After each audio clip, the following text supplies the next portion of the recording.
Hare Krishna. Welcome to the Srimad Bhagavatam class. So we'll start with Jai Radha Madhav. Jai Radha Madhava Kunja Bihari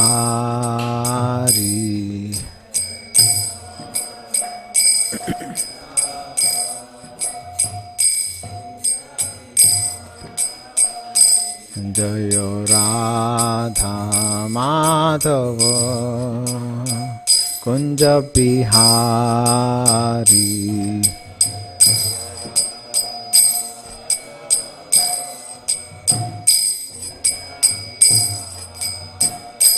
Jaya Gopijana Vallabha Girivaradhari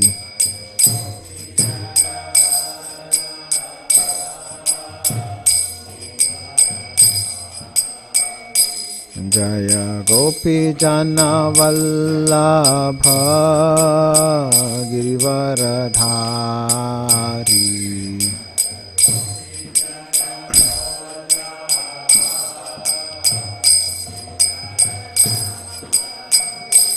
Jaya Yashodanandana Brajajana Ranjana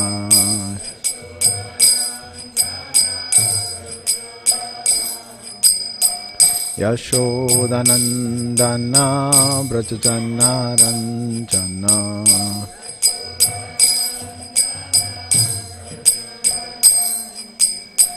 Yashodanandana Brajajana Ranjana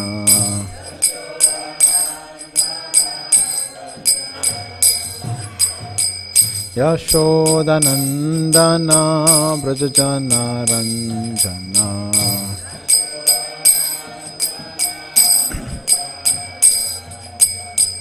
Yamuna Tira Vanachari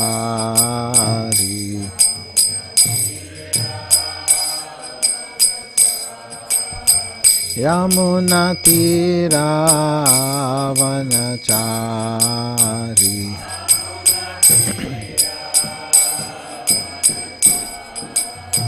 O Jaya Radha Madhava Kunja Bihari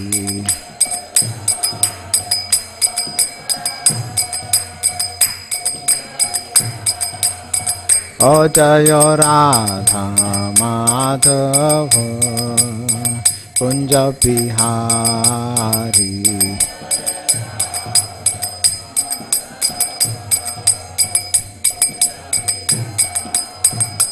Jaya Gopijana Vallabha Girivaradhari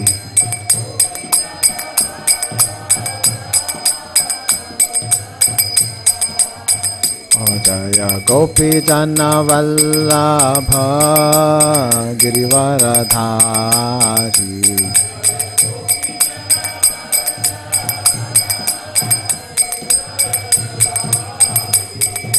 Yashodanandana Brajajana Ranjana Yashodanandana Brajajana Ranjana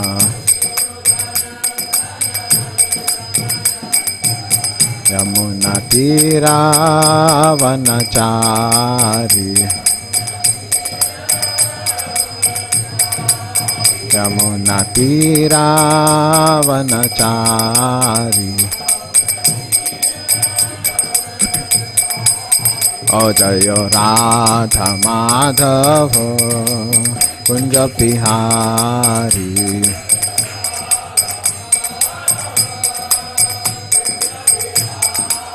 O Jaya Radha Madhava Kunja Bihari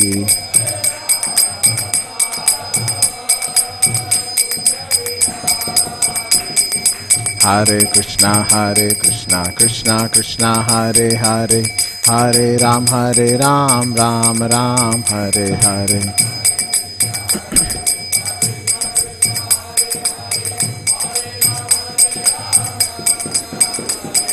Hare Krishna, Krishna Krishna, Hare Hare, Hare Ram, Ram Ram, Hare Hare.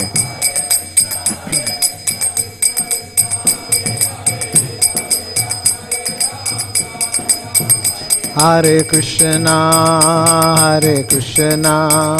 Krishna Krishna, Hare Hare, Hare Rama, Rama Rama, Hare Hare.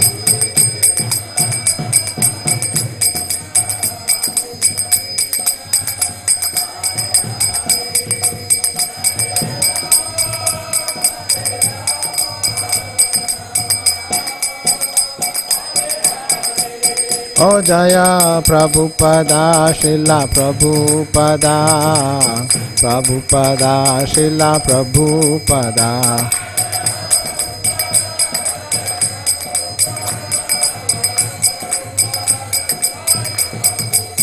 O Jaya Gurudeva, Jaya Gurudeva, Gurudeva, Srila Gurudeva.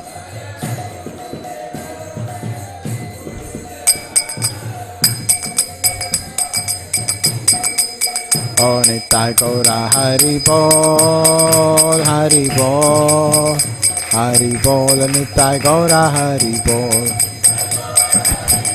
Hari Bol, Nitai Gaur. O Nitai Gaura Hari Bol, Hari Bol, Hari Bol, Nitai Gaura Hari Bol, Hari Bol. Nitai Gaur.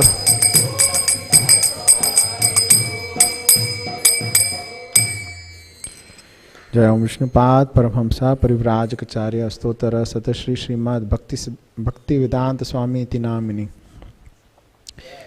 की जय। श्री प्रभुपाद की जय। हरिनाम संकीर्तन की जय। हरे कृष्ण।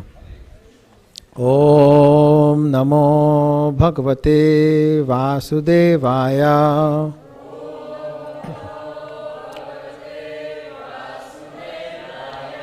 ओम नमो भगवते वासुदेवाय।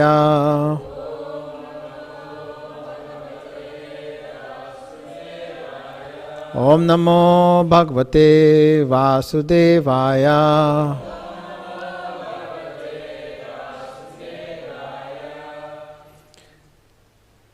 नारायण नमस्कृत्य नरं चैव नरोत्तमं देवीं सरस्वतीं व्यासं ततो जायमुदीरयेत्। नष्टप्रायेषु भद्रेषु नित्यं भागवत सेवया भगवती उत्तम श्लोके भक्तिर्भवति नैष्ठिकी। ओम ज्ञानतिमिरन्धस्य ज्ञानाञ्जनशलाखया चक्षुरुन्मिलितं येन तस्मै श्रीगुरुवे नमः। Hare Krishna. So we're going to continue our reading today from Canto 3, Chapter 6, which is titled Creation of the Universal Form. And we are going to be discussing from text number 11 to 34. And we're going to deep dive into text number 34 today. So the theme here so far is, or the context, what's happening here is Maitreya and Vidura are speaking. And Vidura, he has been going on a pilgrimage. He met Uddhava just when Uddhava had listened to Uddhav Gita from Krishna. And when Vidura met Uddhav and asked him questions about transcendental knowledge, Uddhava actually went into a trance. He went to the spiritual world, and after he came back, he was he was so deeply touched with what had happened, and he explained to Maitreya about, he explained to Vidura, thank you. He explained to Vidura about how all the relatives had left, and Krishna had also disappeared. At that time, Vidura asked for more questions to understand transcendental knowledge, and Uddhav instructed him that you can now go to Maitreya, who was very close by, who was also present when he was listening to Uddhav Gita, and he would be able to explain to you a little bit more. So Vidura approached Maitreya. He's, by the river Ganges, and he asks Maitreya many questions. Because of his humility, he first asks him questions about, what was in the Mahabharata. But then he also shares that he has listened to Mahabharata from his own father, Vyasadeva, and he wasn't satisfied because those were mundane topics. And the reason why Vyasadeva had written those topics was to attract people, common people, to the spiritual knowledge. So then he asks Maitreya about questions which were pertaining to Krishna, so he could go a little bit more deeper. So now we are here in this chapter where Maitreya is explaining to Vidura about the creation of the universal form. He explains how Krishna, the first plenary expansion, he also explains the secondary plenary expansion. He explains from the second plenary expansions how we have the Mahavishnu. From Mahavishnu we get Garbhodakshaya Vishnu.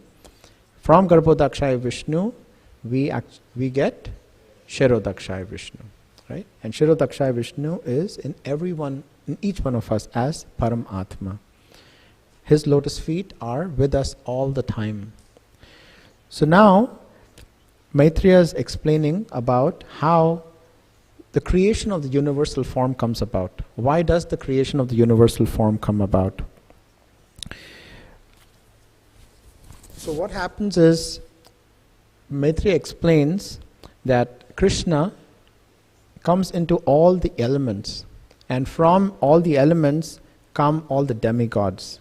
And when the demigods arrive, they have a purpose, and their purpose was to create.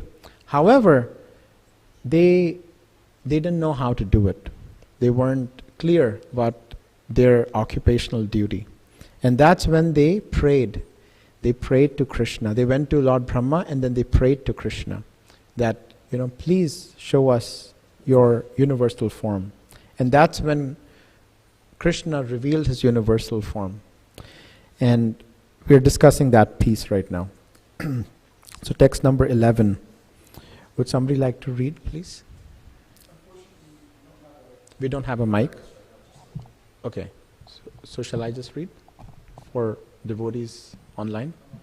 Okay. Text 11.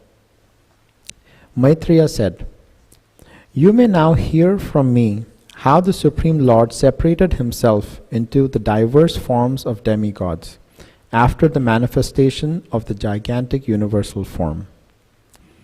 Text 12. Agni, or heat, separated from his mouth, and all the directors of material affairs entered into it in their respective positions. By that energy, the living entity expresses himself in words. So pay attention. I'm going to ask, who entered where?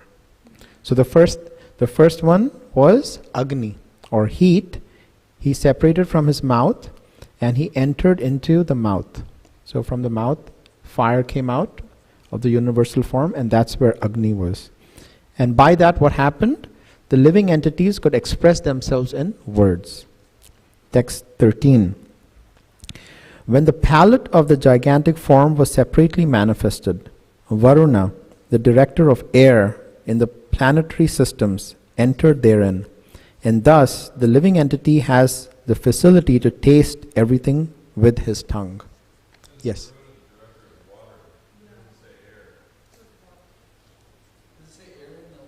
It does. Varuna is the director of air, right? Water. So we should let BBT know, right? So they can correct it in the next edition. I don't know what edition is this.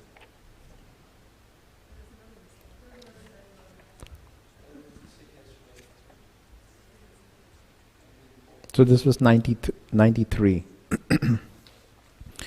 Okay, so I'm going to repeat that. So when the palette of the gigantic form was separately manifested, Varuna, the director of water, in the planetary systems entered therein, and thus the living entity has the facility to taste everything with his tongue.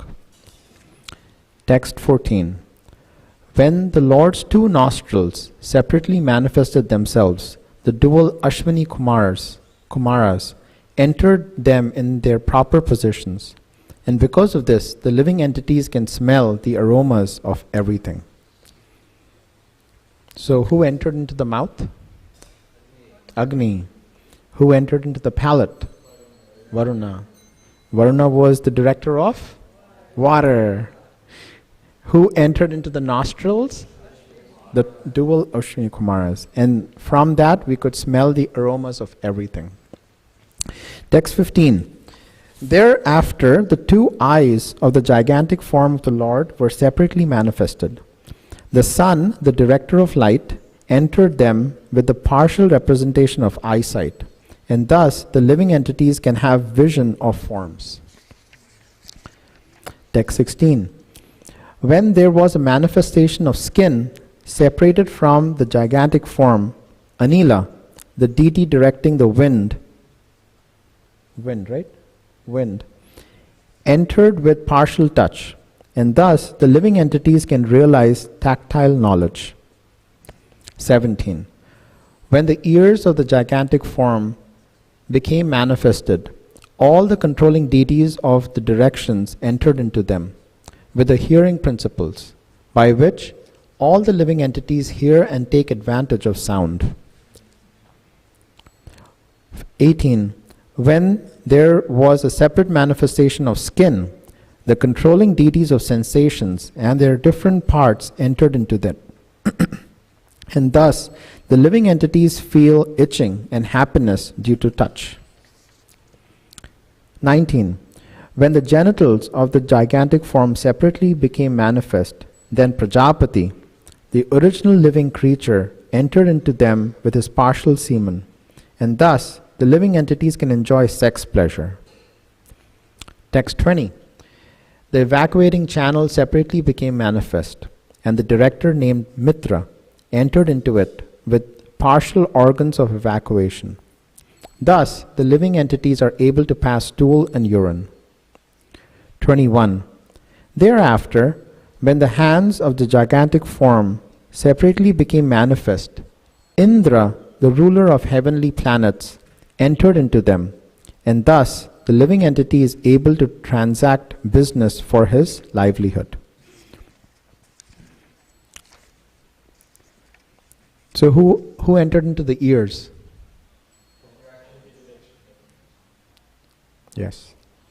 And who entered into the skin? Huh? Anila, yes, skin, correct. Okay, good. Hare Krishna. And who entered into the arms or hands? Indra. And with that, what happened? The living entities could transact business for their livelihood. 22. Thereafter, the legs of the gigantic form separately became manifest, and the demigod named Vishnu, not the personality of Godhead, entered with partial movement. This helps the living entity move to his destination. When the intelligence of the gigantic form separately became manifest, Brahma, the Lord of the Vedas, entered into it with partial power of understanding, and thus an object of understanding is experienced by the living entities. 24. After that, the heart of the gigantic form separately manifested itself, and into it entered the moon demigod with partial mental activity. Thus, the living entity can conduct his mental speculations. It's interesting, right? Like the moon demigod actually entered into the heart and not the mind. And after entering into the heart, the living entity could conduct the mental speculations because of that. 25. Thereafter, the materialistic ego of the gigantic form separately manifested itself, and into it entered Rudra, the controller of false ego, with his own partial activities, by which the living entity transacts his objective actions. 26. Thereafter, when his consciousness separately manifested itself, the total energy, Mahat Tattva, entered with his conscious part. Thus, the living entity is able to conceive specific knowledge. So, who entered into the arms? Indra. Who entered into the legs? The demigod Vishnu, yes. And once he entered into the legs, what were we able to do? We could walk for movement. And who entered into the heart? Moon god, yes, Soma. And Rudra entered into the materialistic ego. And because of that, the living entities transact their objective actions. Yes? Yeah. So many things they say the Partial. What do you think? Take a guess.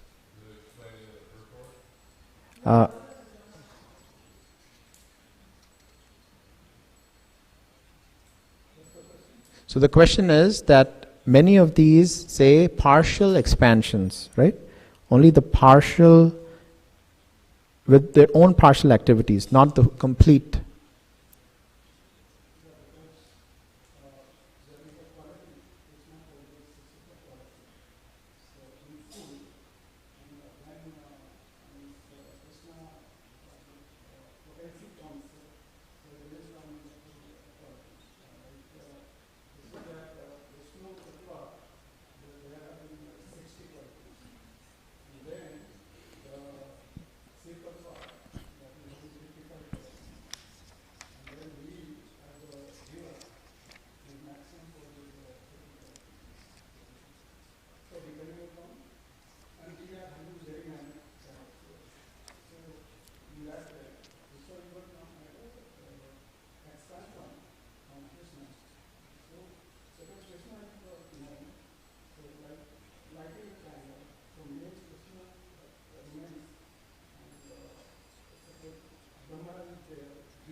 Om Purnam.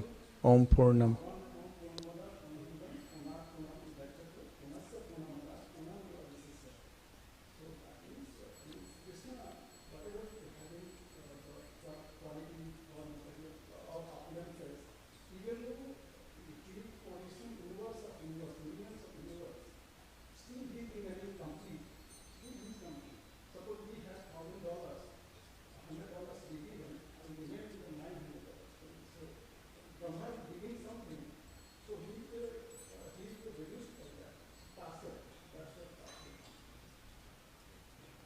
Yeah. So same quality, but in less quantity.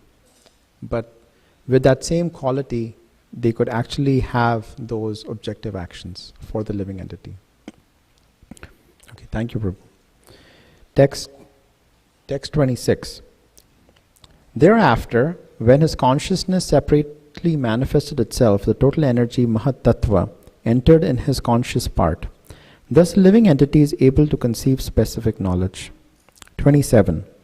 Thereafter, from the head of the gigantic form, the heavenly planets were manifested, and from his legs, the earthly planets, and from his abdomen, the skies separately manifested themselves. Within them, the demigods, and others also were manifested in terms of the modes of material nature. Yes, Hare Krishna. 26. He's saying that the Mahatattva, which is material energy, entered within his conscious part, and thus the living entity was able to see specific knowledge. It seems like consciousness is coming from material energy. So my understanding is when Krishna, from his glance, sees the Pradhan, through time and the false ego, the living entities entered into the Pradhan, and that became the Mahat Tattva. So the Mahat Tattva is time and false ego when it's combined. And I think because it's in the material nature, because of Krishna's glance, the consciousness is coming from the Mahat Tattva. So the consciousness is the souls that are contained within the glance of Vishnu, and then he's glancing over the material energy, and Lord Shiva is giving us the false ego, Ahankara, giving us that identity with the material energy. So we're existing prior to this. Correct. And then we're being carried in the glance of Vishnu. Yes. So our eternal spiritual identity is existing prior to the creation. Correct. So we are Satchidananda. And as soon as we come into this material modes, the three modes, we get riveted. We get riveted that we start feeling like, this is me, this is my body, this is my arm, this is my watch, So we get riveted. We have these designations. Oh, I'm a Prabhu, I'm a Mataji. So I think that's what it is. So. Just one more question. Yes, Prabhu. We have that philosophical argument that we give people when we're preaching that, I'm not my nose, and I'm not my eye. Or you say, my nose, my eye, my heart, my leg. But you also say my soul. Yeah. You Yeah. don't say I soul. Yes. So it seems like it's a self-defeating philosophical argument. Really good point. We're giving that as an argument to prove that you're the soul and not the body. How would you explain that? So we are the soul. We are the soul. When you However, say the soul, you say my soul. You never say I am the soul. We do say I am the soul, right? But I never say I soul. I soul. I never think of myself as a soul. I don't wake up in the morning and think I'm soul. But that's the point. We are trying to get to that point that we're able to not only just read, but realize that we are the soul. So what is that point? You wake up and you're totally detached from your material body and you're just in an ecstatic spirit? No, I haven't experienced it, but what I've read or what I've heard is that right now we are so riveted to this material body that we start thinking that each one of these parts is actually us. However, the purpose of our life is for us to be able to come to the point that actually we are not this body. We are the spirit spark. We are the soul. And at that point, the soul expands and becomes the spiritual body. And we are then able to understand who we really are, who is Krishna, and what is my eternal relationship to Krishna. Like right now we have all these occupational duties which we're doing, and we're sometimes forced to do these activities. But in our spiritual form, we still have activities to do for Krishna. However, it is just our inclination. We're doing it out of love. I see. My point is, my question is, how do we know we're unriveted? In other words, what's the difference between me just hallucinating that I'm, a gopi or a dolphin, or I'm a soul that's just formless, or that has no person, that has no real identity? What is that unriveted distinction? So Srila Prabhupada, and all our acharyas say that we don't want to artificially start to imagine who we are in the spiritual world. Hare Krishna. Shri Shri Radha Kalachandji ki jai. However, we want to be able to come to that position that I am actually an eternal servant of Krishna. Right now we're thinking that I am the boss, and whoever I see around me should serve me. However, everybody's feeling the same way. And that's why there's so many disconnects. When we come to the point that I'm actually a spirit spark, I'm an eternal servant of Krishna, I am serving somebody who is the Supreme Personality of Godhead, at that point we start to understand that, yes, I am a spirit spark. So every time I say to myself that I'm an eternal servant of Krishna, at that point I'm underivative? No. At that point I'm free from material energy? Philosophically. So now we're distinguishing between philosophical philosophy and reality. So,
hope that was okay.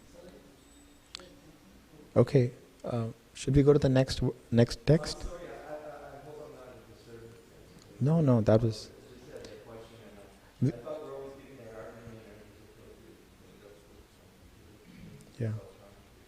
No, thank you for bringing that up. I think it's very important that, we are able to discuss these things, because only when we are clear, we'll be able to go and share that knowledge with others. So, thank you, Prabhu. Thank you for bringing that up. Yes, Prabhu.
Jai Shri Shri Radha Kala Ji Ki Jai. Okay, so text 27. Did we read 27 already? No. Okay, 27. Thereafter, from the head of the gigantic form, the heavenly planets were manifested. From his legs, the earthly planets, and from his abdomen, the sky separately manifested themselves. Within them, the demigods and others also were manifested in terms of the modes of material nature. 28. The demigods, qualified by the super excellent quality of the mode of goodness, are situated in the heavenly planets, whereas the human beings, because of their nature in the mode of passion, live on the earth in company with their subordinates. 29. Living entities who are associates of Rudra, develop in the third mode of material nature, or ignorance. They are situated in the sky between the earthly planets and the heavenly planets. 30. O chief of the Kuru dynasty, the Vedic wisdom became manifested from the mouth of the Virat, the gigantic form. Those who are inclined to this Vedic knowledge are called Brahmanas, and they are the natural lead teachers and spiritual masters of all the orders of society. So now Maitreya is speaking about the Varnashram Dharma. So he's coming to that point. So the first one was the Brahmanas. They are coming from the mouth of the Virat form. Text 31. Thereafter, the power of protection was generated from the arms of the gigantic Virat form. And in relation to such power, the Kshatriyas also came into existence by following the Kshatriya principle of protecting society from the disturbance of thieves and miscreants. 32. The means of livelihood of all persons, namely production of grains and their distribution to the prajas, or the population, was generated from the thighs of the Lord's gigantic form. The mercantile men who take charge of such execution are called Vaishyas. Thereafter, 33, thereafter service was manifested from the legs of the personality of Godhead for the sake of perfecting the religious function. Situated on the legs are the Shudras who satisfy the Lord by service. So where did the Brahmanas come out from? From the mouth. Kshatriyas from the arms. The Vaishyas, the thighs, and the Shudras from the legs. From the thighs. Thighs. The thighs, yes. 34. So, huh? Yes, you have a question, Prabhu?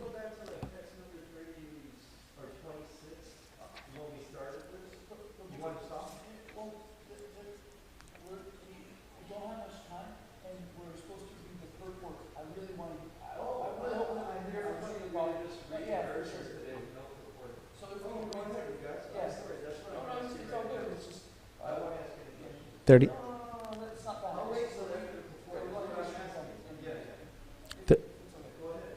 So we'll read the purport of 34 and then we'll have discussion. 34. Because of we are short on time, I'll just read the translation and purport. Translation. All these different social divisions are born with their occupational duties and living conditions from the Supreme Personality of Godhead. All these different social divisions, there were 4 divisions, what we just read. Thus, for unconditional life and self-realization, one has to worship the Supreme Lord under the direction of the spiritual master. Purport by Srila Prabhupada. Srila Prabhupada ki jai. Since they are born from different parts of the body of the Supreme Lord in his gigantic form, all living entities in all parts of the entire universe are supposed to be eternal servitors of the Supreme Body. Every part of our own body, such as the mouth, hands, thighs, and legs, is meant to render service to the whole. That is their constitutional position. In subhuman life, the living entities are not conscious of this constitutional position. But in the human form of life, they are supposed to know this through the system of the Varnas, the social orders. As above mentioned, the Brahmana is the spiritual master of all the orders of society, and thus Brahmanical culture, culminating in the transcendental service of the Lord, is the basic principle for purifying the soul. In conditioned life, the soul is under the impression that he can become the Lord of the universe. And the last point of this misconception is to think oneself the supreme. The foolish, conditioned soul does not take into account that the Supreme cannot be conditioned by Maya or illusion. If the Supreme were to become conditioned by illusion, where would be his supremacy? In that case, Maya or illusion would be the Supreme. Therefore, Because the living entities are conditioned, they cannot be supreme. The actual position of the conditioned soul is explained in this verse. All the conditioned souls are impure due to contact with the material energy in three modes of nature. Therefore, it is necessary that they purify themselves under the guidance of the bona fide spiritual master, who not only is a Brahmana by qualification, but must also be a Vaishnav. The only self-purifying process mentioned herein is to worship the Lord under the recognized method, under the guidance of the bona fide spiritual master. That is the natural way of purification, and no other method is recommended as bona fide. The other methods of purification may be helpful to come to this stage of life, but ultimately one has to come to this last point before he attains actual perfection. Bhagavad Gita 7:19 confirms this truth as follows. Bahinam janmanam ante jnanavam mam prapadyate vasudeva sarvamiti sa mahatma sudurlabha.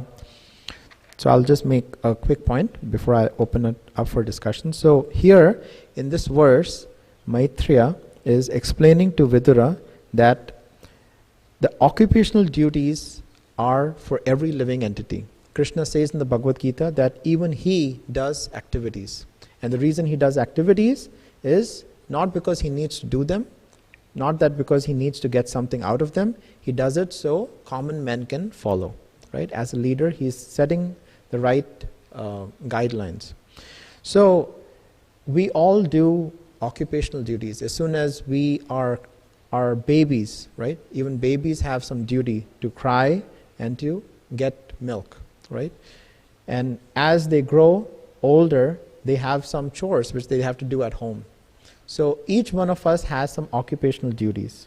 However, Maitreya here is explaining that just by doing your occupational duties, we can actually come to the point of getting purified, right?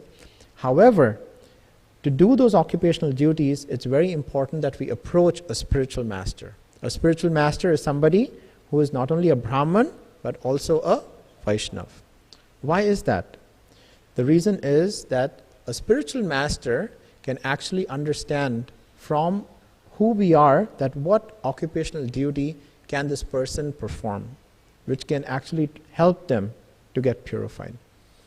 So when we actually approach a spiritual master and we perform our occupational duty, whatever he's instructed, we come to the path of actually getting purified in that occupational duty. So this is what Maitreya is explaining to Vidura, that all the different social divisions were born from Krishna. So we are all coming from Krishna. We are supposed to serve Krishna. We are not independent. And just by following our occupational duty, which has been prescribed by our spiritual master, who is not only a Brahman but also a Vaishnav, we will be able to purify ourselves and come to the understanding that we are not this material body, but we are a spirit spark. And our only purpose is to serve the Supreme Personality of Godhead. So we'll take Prabhu's question. Yes, Prabhu. This brings up a few points, but the first point I wanted to discuss is, if we look at the examples of Pandavas, they were Kshatriyas, they weren't Brahmins. Does that mean they weren't spiritual masters and they were not purified?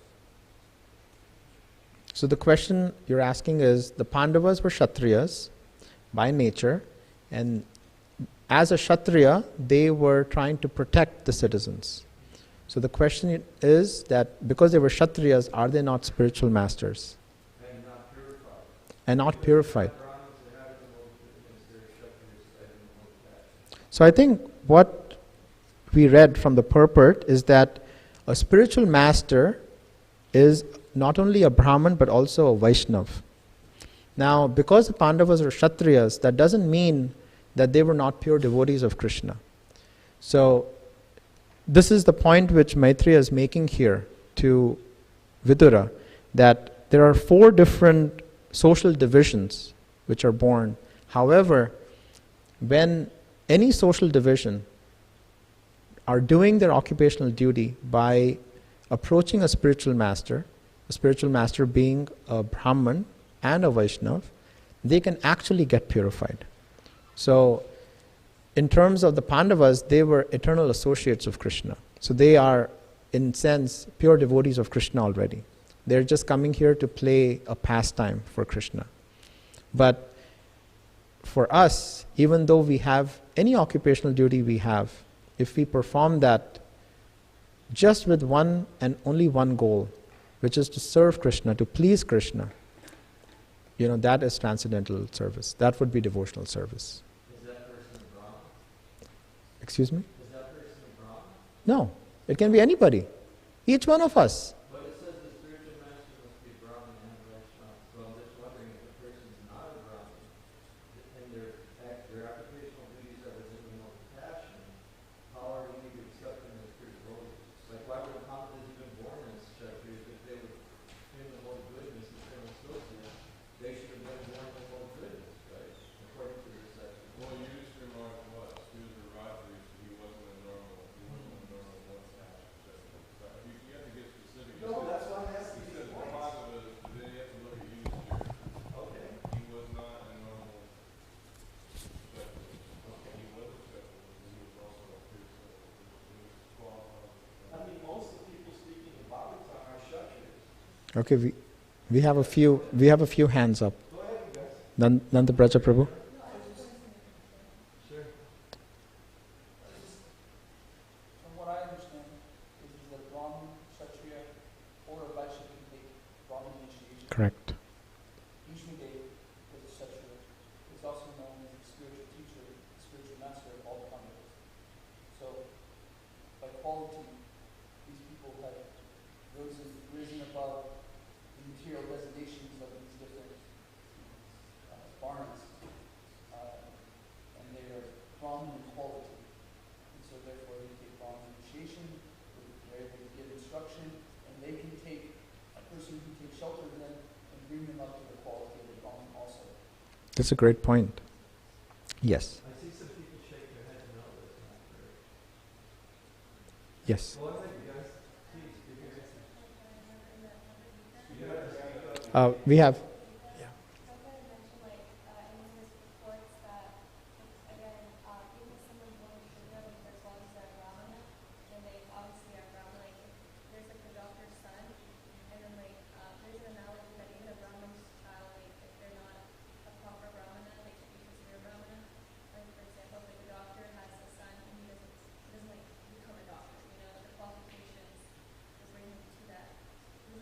Yes, not by birth, but by nature.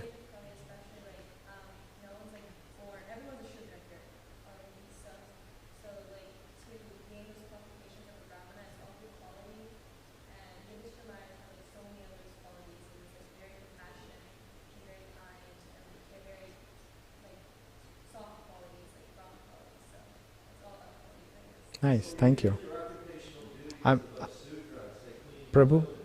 But if you have rabbinical qualities, you should be respected as a Brahmin, regardless. Right? Yes. Yes. So you know we're bringing another Different status.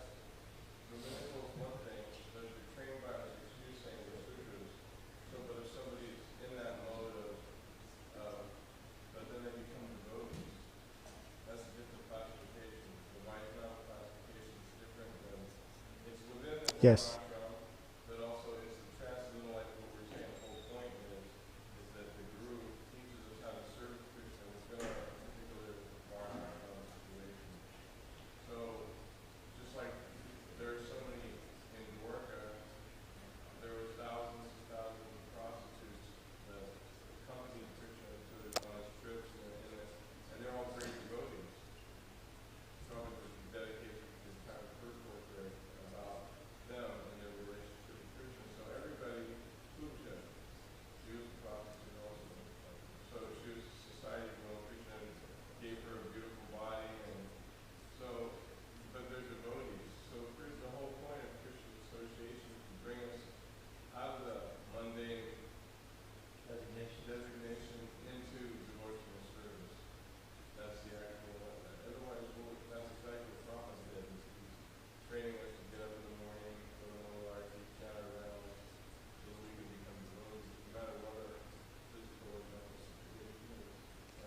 Nice. Thank you. Mataji, you had a point? You have to speak up, we really can't hear you. Yeah, no, Mataji is saying that she had the same point which Nanda Brajaprabhu made. Thank you. Okay.